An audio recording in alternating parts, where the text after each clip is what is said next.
Централниот и извршниот комитет на партијата за демократски просперитет на ромите одржаа работна средба на која присуствуваат 350 представници од општинските организации на партијата.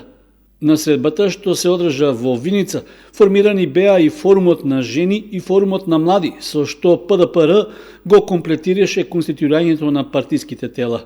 На седницата на Централниот и извршниот комитет едногласно беше донесена одлуката доктор Джелјана Асанова од Штип да биде председател на форумот на жени, а Руфат Јашари од Куманово е избран за председател на форумот на млади.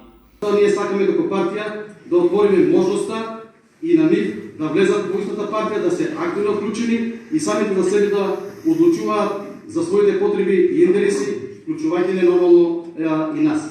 Исто така што се односува по однос на формирањето на Унијата на млади сили, мораме да им дадеме шанса и на нив активно да бидат вклучени во партијата. На состанокот покрај актуелното именување и дополнување на членови на партијата за демократски просперитет на ромите, се зборуваше и за актуелната политичка состојба во државата, како и за плановите и програмските идеи и движењето на партијата. Сепак немаше известување дали е донесен конкретен став за коалицирање со друга партија за предстојните парламентарни избори. Се очекува ваква одлука да биде донесена по направените меѓупартиски состаноци што следуваат во наредниот период.